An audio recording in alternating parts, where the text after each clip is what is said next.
To see examples of what we talked about on this episode, along with further information, go to bunchofdorks.com. Welcome, everyone, to Two Dimension Podcast, the comic book podcast With No Direction.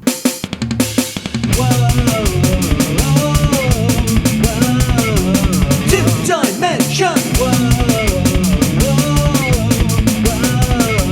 Two-dimension. What's up, everybody? You know that song, you know this voice. It's me, Rook, and joining me as always is the man who keeps everything going. It's Mr. Don Moore. It's a train on a shaky track. And you're the conductor. And I'm the idiot sitting on the caboose going, oh, this is fun. But is it? All right. Now, everybody's listening to this show. You've heard Rook's Purge episode, which I will say was massive fun. Now, I did say something, and I want to explain what it was, because I said, oh, he's not going to have anything I want. And then I think Dallas was saying, yo, he's a bunch of crap. I didn't mean crap. What I meant was we all have different tastes, and this is true with anybody that reads comics. Yep. When you have friends, there are some comics everybody likes. You know, everybody, for the most part, most people like Dark Knight. Most people like The Killing Joke. Most people like Watchmen. We all have, the three of us have these in our collections. Oh, yeah. And there's others, but those are three of them. And there's other ones, you know, when Rook and Dallas and myself were at Wilson's Book World, I bought a paperback book of Hank Ketcham's Dennis the Menace. And I don't know why. Rook just thinks that is so amusing. But dude, I smile every time you mention Dennis the Menace, because it's just such a it's such an odd book that just I don't know why. I mean, I know you have an affinity towards stuff like that, you know, from that time frames, the comic strip stuff, you know, but Dennis the Menace is just one that I just chuckle at because it's Dennis the Menace. For some reason, I always would imagine like a kid like Dennis would annoy you to no end. Oh, well, when I worked at, you know, my last job, it was a lumber place, and I was in charge of the outside front. What surprised me was contractors sometimes would have their kids with them, and they would leave the kids with me. Oh, I don't know. I was really surprised, but I'd be out there working, and the kid would make eye contact with me. I'd nod at him, and for some reason, the kid I'm talking small kids. They'd react, and then the dad would always say, you stay here with this man and I'll bring the truck around, because, you know, they always had a heavy cart full of stuff, and the kids would, you know, and I'd stay with the kid. You know, I'd be doing something, but I'd stay with them and talk. And an example, one kid had a iPhone. He was explaining to me his dad gave him his old phone for Christmas, and then this last Christmas his dad gave him his newer phone. So he had two of them. Well, one of the guys from the commercial desk comes out. He sees this kid talking to me, and he's kind of amused. And I just asked the boy, he says, which one do you like better? And the boy was explaining to me, you know, which one he liked better and why. The dad came, you know, we loaded his truck, and they took off. Well, the guy at the pro desk asked me, he says, Don, do you like kids? Of course I like kids. I used to be one. yeah, right. You know, so, but no, the Dennis the Menace, and this is one thing. Dennis the Menace has been around a long time. The Dennis the Menace Dennis the Menace that is in the newspapers now is not the original one from the 50s. Right. The original one in the 50s, I absolutely adore. I love how Hank Ketcham drew. I liked how Al Wiseman drew the comic books, which, you know, we've talked about on the show, and Owen Fitzgerald. I love those. But Hank Ketcham's Dennis the Menace in the 50s, I look at those line work like jazz. I love how he drew the mother's hair. You know, she was a housewife, but she was so pretty, even though she was kind of casually put together, I guess you'd say. I love how the dad looked, this pencil neck geek with the Clark Kent glasses, had the swirls of lines coming out of his pipe. I loved how he drew everything, lampshades, curtains, furniture. I love those old things. Anyway, that's just explaining to you about differences. And so I was thinking, well, the things that I would like Rook has, he's not going to give up. But I was surprised. I walked out with probably about 12 to 15 books that I'm extremely happy about. But Rook, my friend, I have questions. Uh-oh. Okay. Rain, issue number 1, Image Comics. I have no memory of this book. Okay. I chose Rain. You got this from me? I'm sitting here going, I have no memory of this book. Okay. This is why I have some questions. Now, just to tell you superficially, I chose this book. I like the drawing. It's two young women. I like how the line work. I like how they're drawn. I like the colors. I absolutely love the title, the title design. Oh yeah, the title design's gorgeous. The whole front cover is absolutely beautiful. Absolutely beautiful. And that's probably why I bought it. It's written by Joe Hill. Okay. Man, I wish this was a video why show. I bought it. I have no idea why I didn't read it, and I have no memory. This is why I'm questioning why it was in the pile. Here's the problem with many of the things that were set aside for the purge.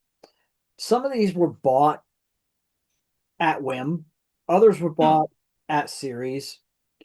And I mean, I know that I've read stuff, but if it doesn't grab me and hold me, I don't remember it. I won't remember it, So that's a shame that a Joe Hill book, and one with beautiful art on the cover. I have no idea what the interior looks like, but yeah, that's a shame that book didn't grab me. Here's it's drawn by the cover artist, which I appreciate. It's great. But yeah, well, I'm still, as you show me pages, I still have zero memory of this book. And that looks familiar, but that's also a paneling setup I've seen 100 times. Yeah, which is effective and I really like. But I know. Oh yeah, no, it's a very effective panel setup. But again, it's something I've seen. The colors remind me of that comic Paper Girls that we talked about. Yeah. You know what? I think a similar panel setup was done in Paper Girls. Yeah, it reminds me of Paper Girls. It's his own thing. I mean, it's not a ripoff or anything, but I really enjoyed this. When I started reading this, was this a mistake? It's Joe Hill, which I know actually we're both big fans of, Yes. And anyway, I read it, and I was so excited because I was thinking you had the other 5 issues, Well, I finished it, and guess I can't find them, so I guess I was missed.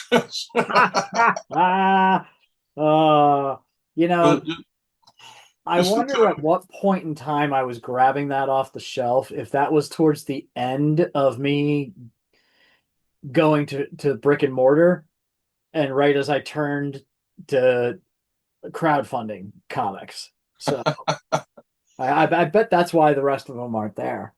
Yeah, I'd imagine. But just to tell you, just real brief, is telling you a story about this one young woman. All these things are going on in the neighborhood she talks about. And then she meets this other young woman. And all of a sudden they connect. They have a strong connection, which it's a rare thing. And when it happens, it's really beautiful. It's really something. It's, basically in these 2 cases, their souls connected, right? Pretty quick. And then all of a sudden, these crystal needles come out of the sky and basically wipes out most of Earth's population. Oh, geez. So she's telling some of this in past tense, and then basically that spread you're talking about shows that happen. And then that's not, it doesn't go much further than that. It tells you a little bit more, but, it's a different world, and, like a lot of things, it's catching up. but I'm thinking, well, so now I have more comics that I've never seen in my life to track down. But if anybody can do it, Don, it's you. Oh, um, man. yeah, it's funny because I just went to the comic shop, which I really like, the one I go to that's way off on the other side of the world to me. And lately I've been going there, and it hasn't been too much. I go in and get one book. Yeah. A lot of the books I've got, one of them finished. I guess the other ones have kind of been on a hiatus. So I come in, and it's last this time and the time before, which I go like once a month. That's it. Well, you were just here a little. I was here a month ago. I find other stuff. The guy's been buying He's been buying a lot of collections. He's got a lot of trades, like half price trades. Yeah. And so I went through those and found two that I was really happy to get. And when I paid, he goes, "That's it?" Because I know. Says I love when people call and say, "Are you interested in buying a collection of trades?" Yes, because he says, comic books are expensive. You go in and get a handful of comic books, you're paying a chunk of money. Yeah. But if you go in and You know, grab like 2 or 3 trades, you've got twice as much reading at relatively the same price, depending on right? the And if they're comic. half price, that's a song and a dance. Hell So yeah. yeah, I agree. But nevertheless, if I would have seen this in the store on the shelf, there's a lot of good looking comics on the shelf, but I might have passed it. Maybe not this one, but Yeah. um, a lot of times I go in there and I'm looking, and then I ask her about it. Oh, it's right over here. It's a lot of comics. It's coming out.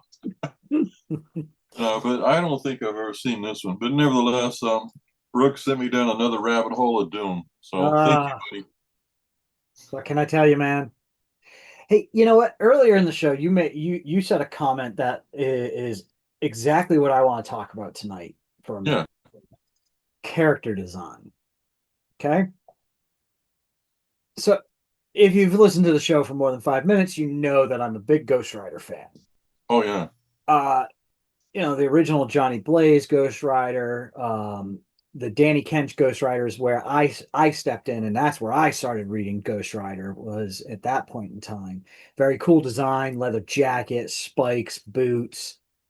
Looking back at some of the design of the original 70s Ghost Rider jumpsuit, kind of open shirt a little bit, but still, it was still it was a slick design, but it was a cool design. You know what I mean?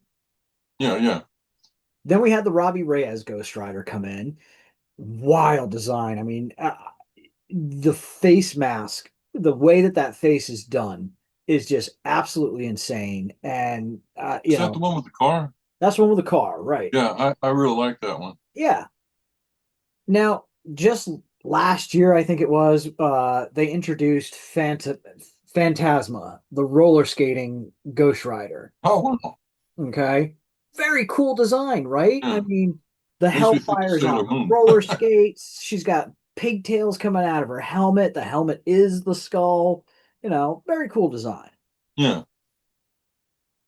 So when I saw an article announcing another or the Ultimates Ghost Rider is finally being introduced, I was like, whoa, this is gonna be nuts, right? Because the Ultimates universe was always wild, wild stuff. And then the article says he's not even riding a motorcycle, he's riding a three-headed Cerberus. I'm more interested. Tell me more. I open the article, and now the final cover may vary, so I'm hoping the design varies too, because this is the design of the character. Oh, wow. The coolest freaking thing happening here is Cerberus. Yeah, that's all. I mean, like, I can't see Ghost Rider much. well, here you go. Here's a Oh, better I get it. Ghost Rider. Oh, he's like a superhero. He's wearing a superhero suit. He's wearing an Oh, X-Men latex suit or yeah. like leather suit for crying out loud. And he's shooting off a freaking assault rifle while swinging a chain. Um, Okay, Marvel, what are we doing? Who amongst you took the look at this character design, this outfit, and went, yeah, that's cool? Because it's not. The mask looks like if it was Doctor Doom with cold blue fire. Yeah. That's what it looks like. I mean, like, that's a Fantastic Four uniform, basically. Yeah, yeah, not a kind of Yeah. bad one. I mean, so I want to talk for a minute about character design and how much it's changed over the years and how much it's been stripped down. You know, we have these very basic looking characters. And I mean, some of it's due to the artist that's working on the book that created the character and stuff. But that's one of the things I miss about 90s comics was the off the wall, intricate character designs. Mhm. Where did a lot of that go? Uh, People my age were complaining about what you loved because they were coming out. Well, no, I'm saying this. No, I I think was it's funny. Go. I was impressed when I started seeing the very first Image comics, which the first one was Youngblood. That was everywhere. Every comic short store you went to, it was always sitting on an easel on the counter. And impressed me was the color. I had never seen color like that. Um, it was I'd seen color like that in French comics, but Hmm. not in the U.S. comics. And I also liked the Image logo. I thought that was neat, simple but neat. But and then Spawn came out again. The colors are just astounding.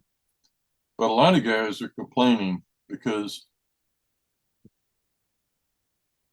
Alex Ross in that Kingdom Come.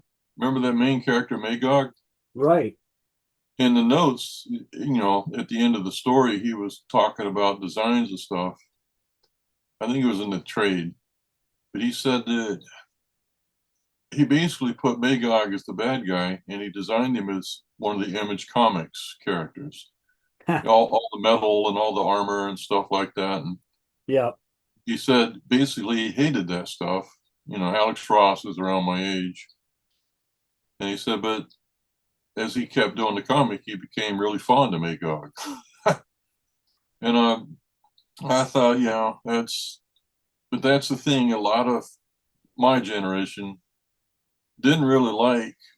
I appreciated the energy of the Image comics. I never really read many of them. If friends had them, I'd read them. But when I hear guys your age talk about when Image Comics came out and the energy and the excitement, the vibe you guys had with it, I appreciate it. I appreciate it. I actually love that. And but I was surprised at the time that Marvel's three biggest characters was Spider-Man, Wolverine. That one didn't surprise me so much. And Ghost Rider was the third one. Because Ghost Rider, my cousin and I in 1974 thought he was the greatest thing in the world. We had a few of the Marvel comics. We always talked about them, that summer. But Ghost Rider seemed like a thing of the past, a thing of its, you know. And all of a sudden now in the early 90s, he was one of the three. Oh, Punisher was the other big one, Yeah. And, basically it's Punisher, Wolverine, Ghost Rider, and of course Spider-Man. But if you look at these character designs, okay, if you look at the Punisher, basic black suit, white skull, white gloves, guns. If you look at, the Fantastic Four, blue tight spandex suits, each one with their own powers. There's a intricateness to the design the first time you see it. Mm. There is no intricacy to this design of this new Ghost Rider because we've seen it all before. Yeah. I've already seen the spandex suits. I've already seen a Ghost Rider. A three-headed. He's riding a three-headed Cerberus. How real? How realistically useful is that going to be long term for that character? I don't know. But the idea of a Ghost Rider that's in a a spandex suit just seems absolutely ridiculous to me. So, I'm imagining that they're gonna explain that off in the writing somehow, like he's part of some, you know, superhero group and that's their uniforms or something. But I'm starting to see more and more of this. Uh, Very basic designs. And it's losing my interest, especially when I'm seeing stuff in indie comics. Like, let's just take for an example artists we've seen on the show. Um, you know, Anybody who's worked on Path of the Pale Rider, uh, J.L. Draco, Ben Perkins, perfect example right there. Worked on Deathslinger. Uh, Ben's artwork, every time I see it, has such intricacy to his character design that you instantly know exactly who it is. You don't have to question, you know, which guy is that because all five of them are wearing a blue suit. You know what I mean? Uh, uh, that's where I'm going with this character design conversation. I'm seeing so much more interesting things happening in indie, and I'm looking at what's happening out there in the major comics, and I'm going, you guys are rehashing crap and you're mishmashing crap, and it's crap. I I was laughing a while back because when you were talking, it wasn't really quite what you said, but it made me think of something. And again, back in the early '90s, there was 200 people in graphics on my shift, and somebody came to my desk and they had a previews mag. I think it was Previews magazine, and there was maybe five of us that read comics religiously. There was a bunch of us that did read them and liked some, but there's five of us that went to the shops and bought them and stuff. And it had Daredevil. I guess they were changing Daredevil. I said, look, this is Daredevil. And all five of us were all around, well, they were all around my age, which was just entering 30. There was one guy that was probably 40 something. And we're like, hey, that's Daredevil? That can't be Daredevil. He had all these blades, all this armor. It didn't look anything like Daredevil, and I guess it didn't last long, but it didn't even seem to fit the character. Well, this one woman that worked for me, she got up for her desk, turned and looked at us, and just kind of gave us this look like your mom, when you're arguing about something on TV or something. She just looked at us, rolled her eyes, and walked away. And I started laughing. Yeah, grown men arguing about Daredevil, which I guess she didn't even know who he was. But Hal Jordan, when they turned him into, what was that character where he had all the power rings and he went evil? Parallax. You like how quick I was like, Parallax. I know that one. And then I guess for a while he was the Spectre, which is a character I really liked. And I found in the dollar box, you and I have talked about him, a couple of the stories. Kind of fun, but I'm thinking, so Hal Jordan is the Spectre, and this is the Spectre? This is nothing like the avenging creature of death, spirit of death that I always read. So I don't know. The Ghost Rider thing, maybe it'll be different when it comes out. Maybe you'll change your mind. Yeah, because I mean, it does say cover may change, not final edit. I just hope the character design's different. I mean, I don't know. After seeing the last couple designs of Ghost Riders, I don't care what a Ghost Rider is riding anymore. They need to look cool. Period. Yeah. Phantoma looks cool. Robbie Reyes looks cool. Yeah. Danny Kench has always been cool. And freaking Johnny Blaze is the original cool, Yeah. So I don't know. I'm looking at this Ultimates Ghost Rider just going, I'm not impressed. Saying this, and I'm gonna get run off the show when I say it. But when I saw Spawn, the Todd McFarlane character,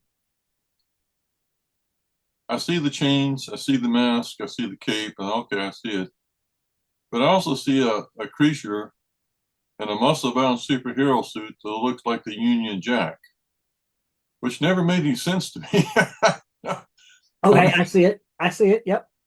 I'm thinking, so basically he's some kind of hellfire creature in a Union Jack superhero suit. Like him and Captain Britain are on the same team. I mean, I like Captain Britain. I love Captain Britain, but Mhm. that's one that didn't really quite fit with me either. But Spawn became a massive character. As a matter of fact, I know somebody had a bunch of Spawn figures in his garage. Yeah, this guy. All right, I'm going to make a funny comment about Spawn real quick. If you look at him, the front of his chest on his suit is an M for Melbolgia. Is a what? It's an M, the letter M for Oh, Melbolgia. Okay. oh, When someone told me that, and I hadn't been collecting Spawn, I just kind of looked at him and I was like, so they stole the design from the Mach 1's hood? This guy just looked at me like he was so insulted that I compared Spawn to Speed Racer. oh. I'm actually insulted because I am a Speed Racer fan. Hey, you know what? Hold on. Let's get a good picture of that, and we're gonna get a good picture of Spawn with the M on his front chest, and we'll let the audience decide. Okay? uh, seriously, like that's the first thing that came in my head. I'm like, oh yeah, the Mach 1 has a giant M on the front too. Saying that, Tubi has the original Speed Racer, the Japanese version, Mach Go Go Go. Oh yeah? Yeah, I love Speed Racer. I've always seen them. I always had a question because what's the guy's name? Fernandez. I think Peter Fernandez. He was in Miami. He was the one that did a lot of dubbing, for martial arts movies, Hong Kong movies, stuff Yeah. like that, B movies, and he did Speed Racer.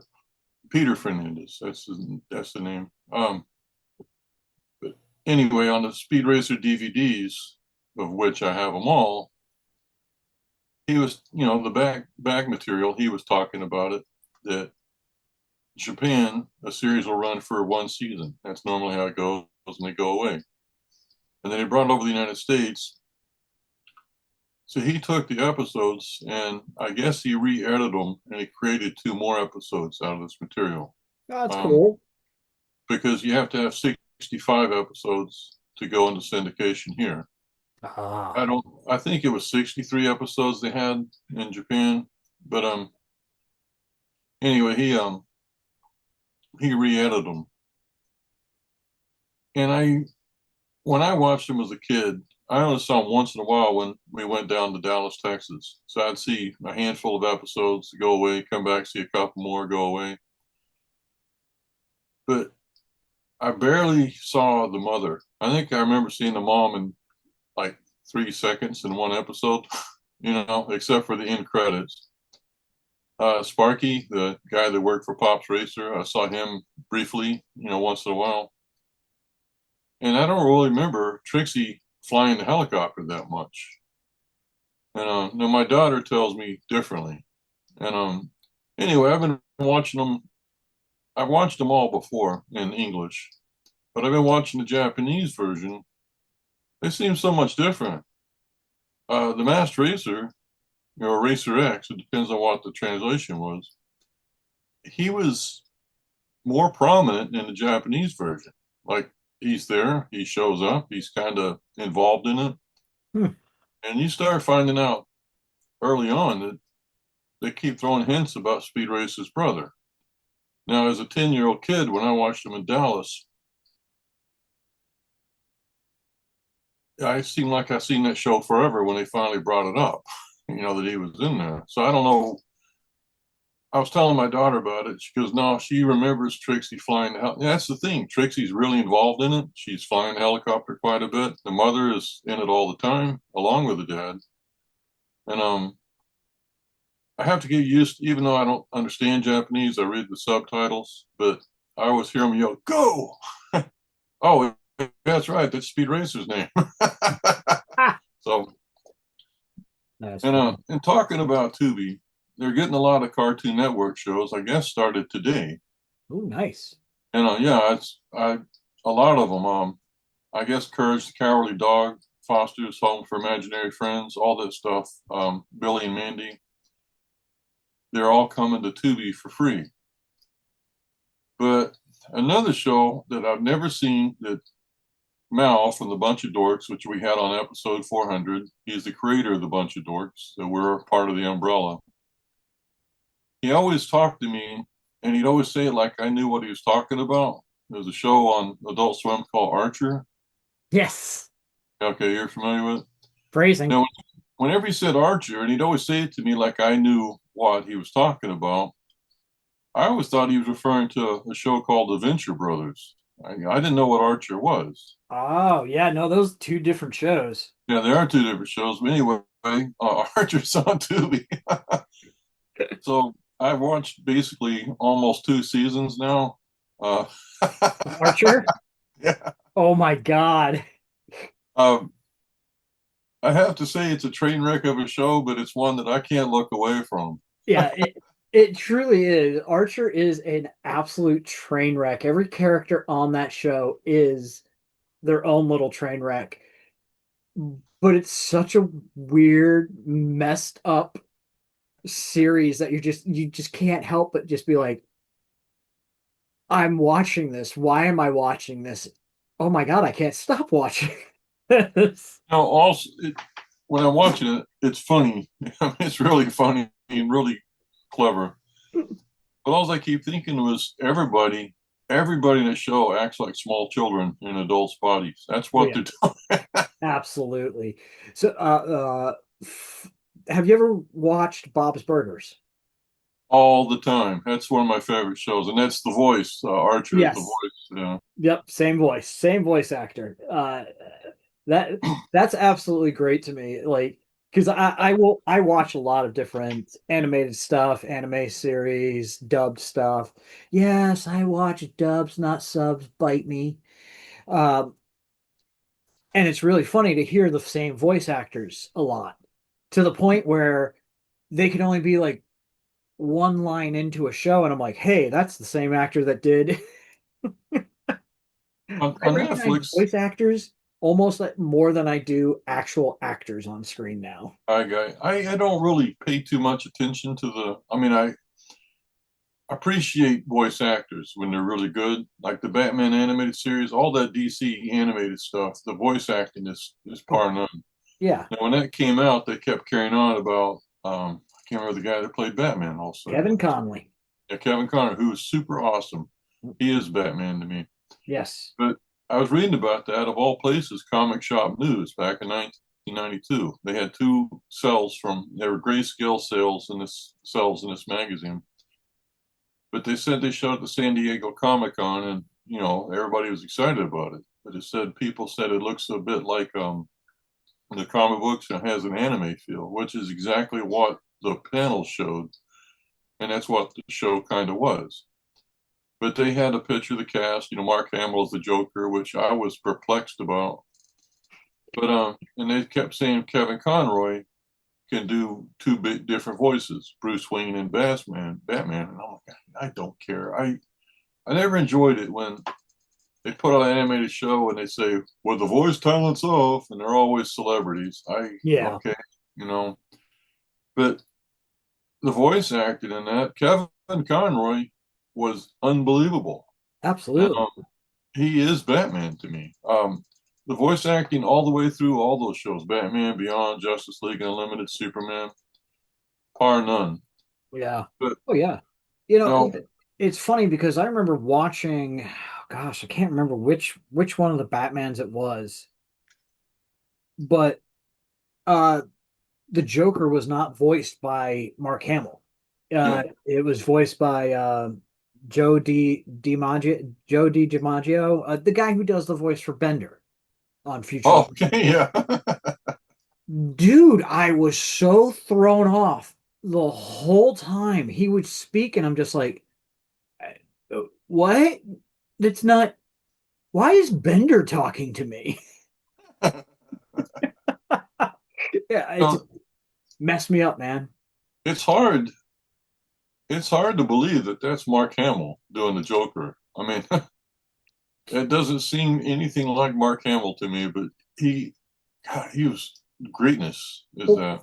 he also was the trickster in the Flash series. That's what I was told. Yeah, He voiced the trickster in the Justice League series.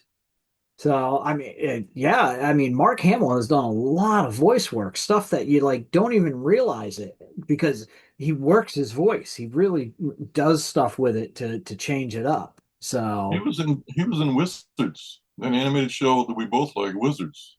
yeah, yeah, he was. I That's he was Sean, the I guess the leader of the fairies. You know, that doesn't sound quite right. But, you know, it was a bunch of fairies and he was the head one. But it was just a brief part. But it was in a Rocket's Blast comic collector magazine. It was this Wizard special, and they had all these credits. This is stuff you couldn't find anywhere in the world. There was no internet back in the 70s that I knew of. Maybe the government had a secret one that people hacked into, but anyway, they had a list of all the voice actors, and it said Mark Hamill, and then in parentheses it said, "Yeah, that one." yes, it does. Because this is before Empire Strikes Back. This is just Star Wars was out, and it wasn't called A New Hope. It was just Star Wars. Let's get this straight. And but that one came out. They had all the credits for it, all for the Wizards. So it only been out about a year, maybe a year and a half. When they did that, it says Mark Hamill did the voice for it. I mean, he was only in it for probably 40 seconds. But But I mean, but like I was saying, he's done so much voice acting. I mean, he's been in Metalocalypse, Adventure Time, Gravity Falls. Apparently, he well, did a voice in the Boondocks. I didn't even know that. I didn't either. It wouldn't surprise me because he's pretty amazing because all Yeah, those voices are completely different. It's not right. like it's a signature, which the guy that does Archer and Bob's Burgers, he was an actor in a Netflix show called Master of None. Hmm. And I remember when I saw him, he doesn't look anything like Bob or Archer. Yeah, And yeah. Holly goes, "Dad, listen to the voice." That's Bob's Burgers. But he's got a distinctive voice. He's one that basically he has one voice, but Yeah. for some reason it fits a lot of things. He voiced Skeletor in He-Man Revelations on Netflix, which I think his voice is so well suited for Skeletor. It's insane. Which speaking of He-Man, have you seen any of the previews for the new movie? No, I didn't even know there was a movie. They're making a live action He-Man movie. Thus far, I'm in. And even with Jared Leto playing the Joker, Yeah, he already did that one. Playing Skeletor, like I don't care. Like he can go sit in a corner because He-Man and the Masters of the Universe are the stars. So, uh, this new He-Man movie looks wild, dude. here's my experience of He-Man. You understand that I was on the planet 20 years before Rook and Dallas were. I was in college and they had a commercial for a toy, and they kept referring to Skeletor and He-Man. And it didn't, there was no cartoon or anything, it was just plastic toys and these little boys playing with it. And I just kind of glanced at it, but I thought, they called the character He-Man. Just, and because He-Man is like, oh yeah, he's a real He-Man. It was always kind of a joke, Yeah, a yeah, it derogatory was. thing. And then I saw it. I was in a grocery store one time. And grocery stores, I think they still do. They have a little tiny toy aisle with paddle balls and you know little jacks, stuff like Not that. like they used to, but they have like little things. Yeah, I remember Yeah, back when they had like a real little toy aisle. yeah, a little tiny section. And they had, basically inexpensive toys, which was for some reason massive fun when I was a kid. And a lot of times it was just fun to look at because your parents would never let you get the stuff. But Yep. they had a couple of the action figures. That's the ones I saw on TV. Well, then one morning, this is in 80, maybe 82. Mm-hmm. I was at home for college and they were showing commercials and they were showing cartoons. And that came on. Hi, I'm Adam, Prince of Eternia. And I'm starting to watch it a little bit, just like out of curiosity, because wait a minute, there's a cartoon Yep. of a toy. And my brother walked in and goes, "Why are you watching that? That show's horrible." But my curiosity, I got bored, but I watched a little bit of it. It was meant for an audience younger than I was. Yeah. Now, if I would have been the age, I would have liked it like everybody else. But my God, right, not long after that, I mean, less than a year after that, I was in the Navy. And I would go to the exchange and I'd see, Navy personnel buying like 3 or 4 of these. I guess it's somebody's birthday or something. Guys in the ship that had kids would always talk about that. It says, we were all young guys. We talk about cartoons, and some of the older guys that had kids is, He-Man, that's my cartoons. Me and my boys fight for chairs in front of the TV when it comes on. Mm-hmm. Well, we go out to sea, and sometimes that would come on if we were close to shore or in port. And basically it was the guys or kids would watch it. Yep. I guess they missed their kids and they watch it. And you always hear some guy walk by and goes, I guess they stopped watching a little bit. It says, "That's a stupid ass cartoon." But again, it wasn't meant for you, my friend. Nope. It was meant so for that's me. I was a little kid at that point. And like every cartoon in the 80s though had toys basically. yeah. Well, He-Man, I think led, or GI. No, it was He-Man. It was led the rush, and then GI Joe came out. Oh yeah, it was He-Man, G.I. Joe, it was Rainbow Bright, Care Bears. Oh God, Yeah, there was so much. And then there was so many that came after that, like Mask, yeah. um, the Inhuman things.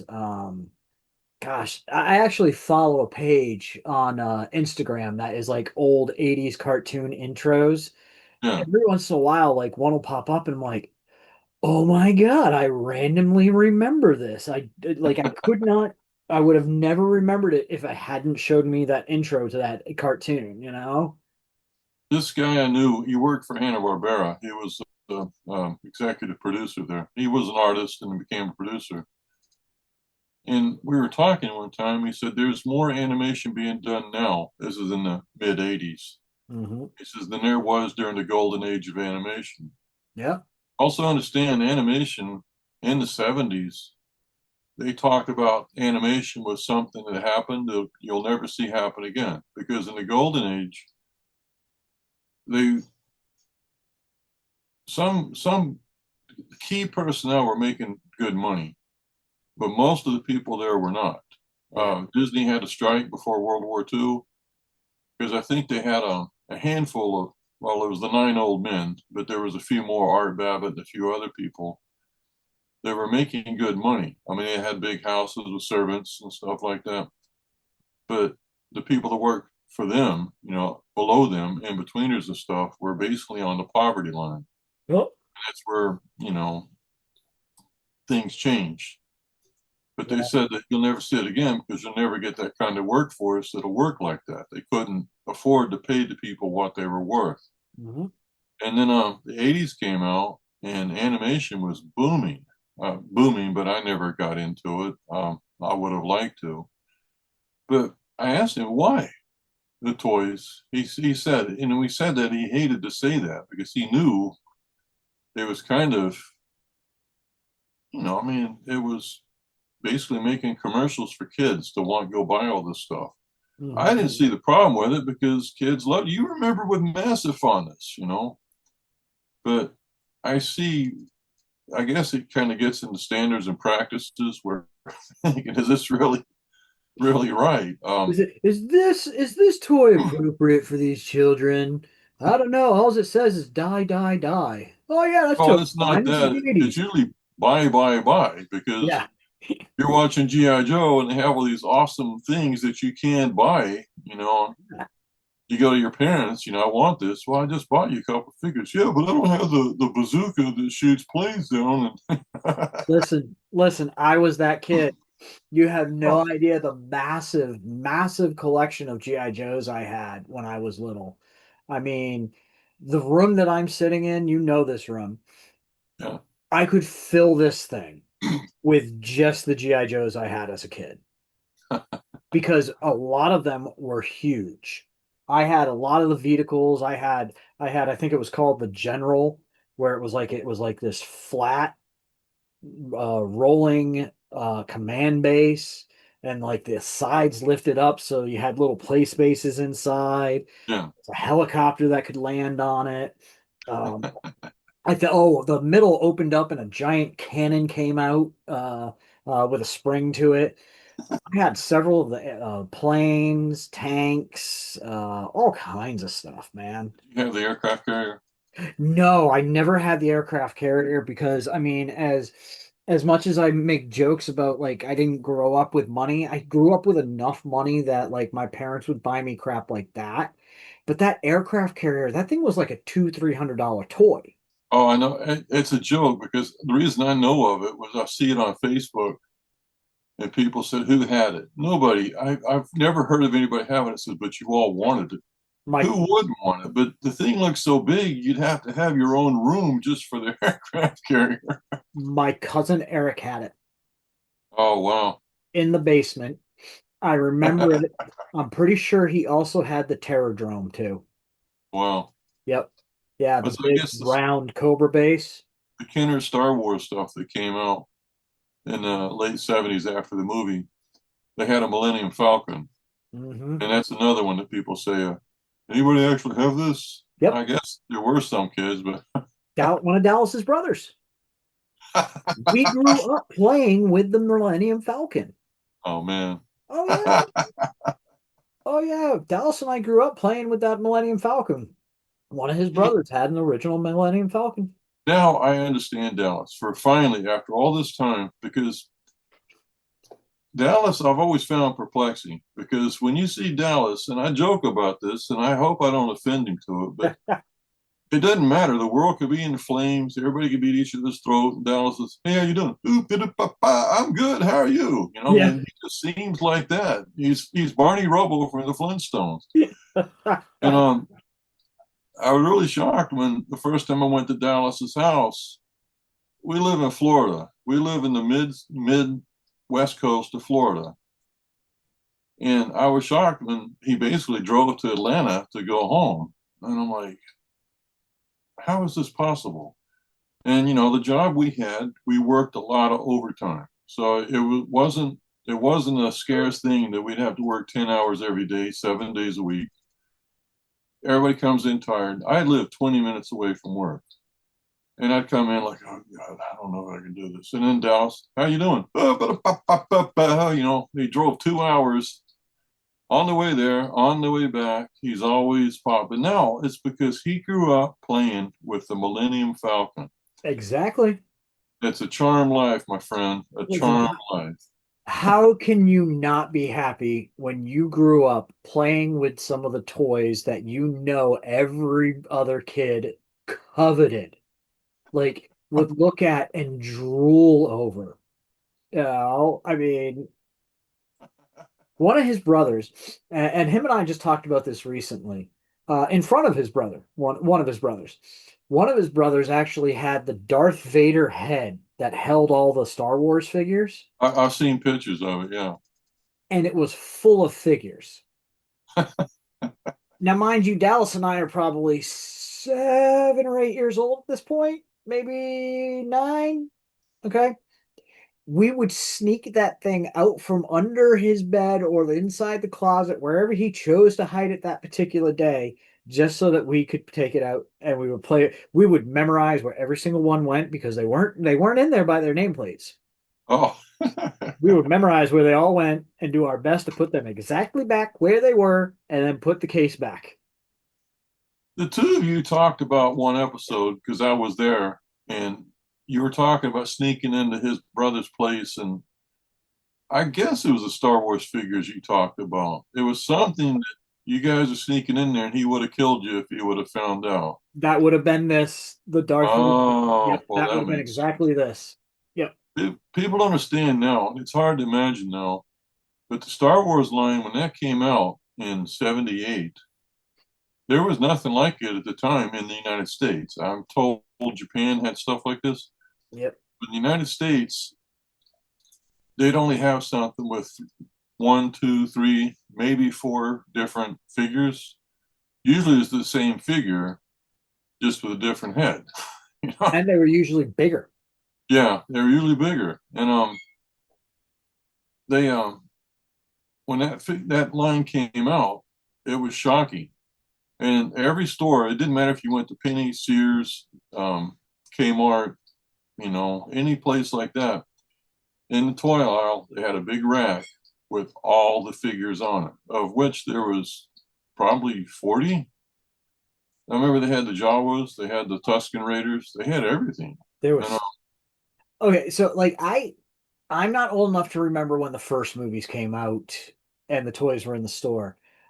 I am old enough to remember when the episode one Phantom Menace came out yeah, because the toys dropped at midnight on my birthday.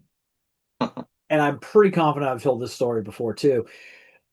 We're standing outside of a Walmart right before midnight. They made us all go outside. They closed the doors. They wouldn't let anybody in over by those aisles. They had them sectioned off.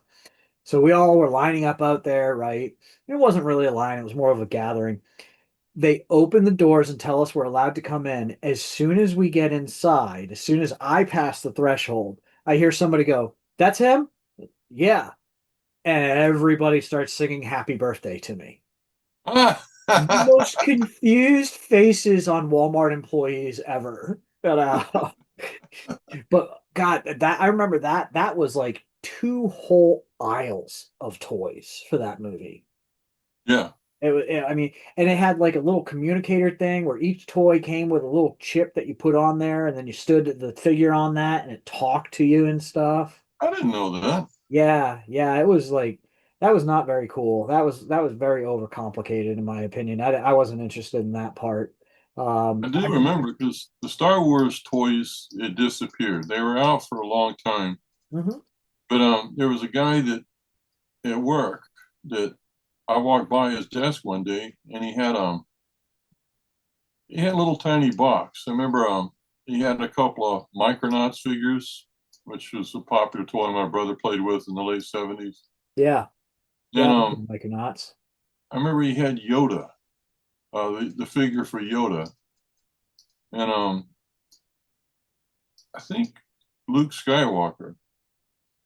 And I said, "What are these here for?" And he goes, "Well, they were his, and he didn't want them anymore. He was quite a bit younger than I was, and he just didn't want them. And so he was brought them in if anybody wanted them.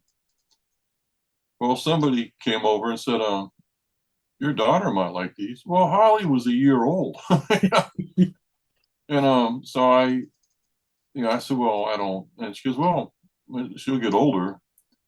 So I had them in the junk drawer in the kitchen. And actually, when Holly got older, she found them, and she absolutely loved it. But what she was doing was she had those Disney action figures like Aladdin, Yeah, and she would take I think she took Yoda's jacket off and put it on Jasmine, and it was like a little mini jacket. Then she'd put I think Luke Skywalker had that little utility belt. It was gray with little devices on it. yeah, yeah. He put that on Jasmine. I think that was that character, but she absolutely loved it. She would make her own characters out of the Star Wars stuff. She didn't play with Yoda or Luke, but she took the pieces off Pick and put their them on other accessories. things. Yeah, so she loved that stuff. But yeah, I remember when the new trilogy came out. We were in Toys R Us, and they had, those two walls you're talking about. And I saw this woman I worked with, and she was there with her husband and two kids, and they were picking them out.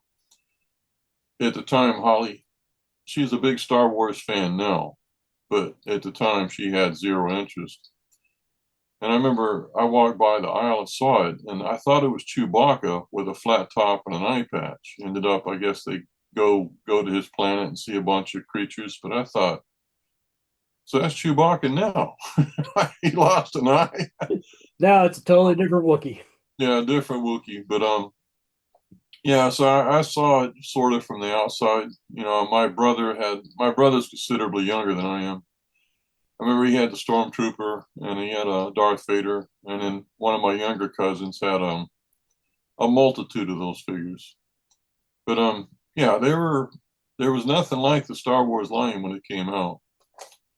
I'm sitting over here looking around this room because I know at one point I had an original Darth Vader standing next to a Series 1 Darth Maul. I must Oh have yeah. moved them somewhere else in the house. That's a shame. I know they're somewhere around here. The comic store we go to when Holly was in high school. Holly discovered Star Wars in high school. She was watching them on, I don't know, TBS or TNT, one of those shows. And he goes, Dad, I really like Star Wars. She was talking about the original trilogy. And I said, yeah, it's good. I had a couple Star Wars things I gave her. And in some comic store we used to have down here, they had old action figures. And she got Admiral Akbar, and I think she got Princess Leia, the newer ones, I guess, from the original line. And somebody at work gave me, I think it's an original package, but it's Darth Vader, but inside it is Princess Leia. That's funny. You gotta And love Prince, man. I don't keep things in packages. I think I got about 16 here packages just because I thought the packages are beautiful, and so I kept them in it. But I'm to rip the thing out and stick it on your wall, or stick it on your desk or something. I don't keep things in packages. Absolutely. And but my friend gave it to me for my birthday at work, and I love the original trilogy. I just think that's the greatest. As Rook and I talk about, I love the Mandalorian TV series. I've seen some Star Wars I like. Didn't really care for the figures much. And I thought, well, okay. It was one of her things I guess she didn't want anymore. And then later she came over and says, Don Moore, if you tear that package open, I'm going to kill you. Yeah. Because, it was an oddity. It was, the character in it's not reflected off the package. It was a mistake. Oh, yeah. Stuff like that you can't open. You can't open misprints. Well, I didn't open it. Packages. But if that was a Speed Racer thing, she should have came over as soon as I opened the package, because I would have torn that thing open in a second. But anyway, that's in my daughter's collection now. So that was toys we grew up with Don and Rook, even though this is a comic book show. Well, we do warn you, people, it's Two Dimension, the comic book podcast with no direction. I got another comic here I want to talk about. I've talked about this a lot. Okay. This is Kea. Okay. This is Colossal Kea. And I've talked about Kea ad nauseum. It comes out monthly. I guess it's on hiatus now. It's one of my favorite comics. It's up to like 20 issues, I think. Already? Yeah. This one, I went with the store. The guy had this in my box, Colossal Kea. It's just one issue. It's not a mini series. It's not, and the regular series is coming out. I said, what is this? And it's got different creators listed on it besides the guy that did create the comic. Oh, nice. What this is about, he basically said that since it's gone on so long, if you're wanting to jump in, this is for you. And it basically has a recap of the story. Oh, okay. So No, nice little review for you before you jump into these new stories. Yeah, and that's the first. And again, I'm thinking, well, why did I buy this? I already read the story. I did read the story, but there's more. This tells it from a different perspective, which I find I can't live without. Really? And each story, there's more than one. they all kind of connect in different ways. Mm-hmm. Yeah. But and even though they kind of follow the guy's style, they're not mimicking it. So they all kind of work their own way, which I do like. Dig it. This I can't get enough of. This is one of the greatest single issues That ever art is bought. beautiful. It's absolutely, and the stories, the insights, it always kind of ends with these blocks because you don't know what the story's happening. This is something, and it's funny because the whole time I'm like, it's a story. Yeah. Anyway, when I was reading it, I thought that, and then now I'm thinking, I would have been a fool if I hadn't bought this comic. Kea is a great comic, and now it's out in collections. I highly recommend it. Colossal Kea, even if you read the series, there's more to it than what you're thinking. That's awesome. That's awesome, man. Well, Don, it's been a great night again. Yeah, it was great. I wasn't really expecting all the ways we went. Do we ever expect where we go? Well, everybody, check out the podcast online, bunchofdorks.com. Click on that little cyclops. You'll see everything we talked about tonight. But until next time, Read more comic. You can hear our most recent 20 episodes on iTunes. If you would like to hear our older episodes, you can find them on our blog. Just go to bunchofdorks.com and click on the Cyclops.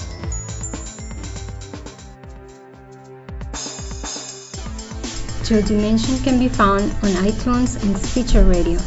If you like what you hear, you can subscribe, rate, leave a review, tell a friend, or like us on Facebook. Thanks for listening. Do you want to be part of the show? Draw us a fake comic book cover, and we'll use it to promote new episodes online. If you'd like to promote your music, send us your MP3 and you can have a musical spotlight on our show. Plus, we'll add your link on our music page. We have 3 t-shirt designs. Find them on the sidebar of the blog. Listen to the show. Wear the shirt.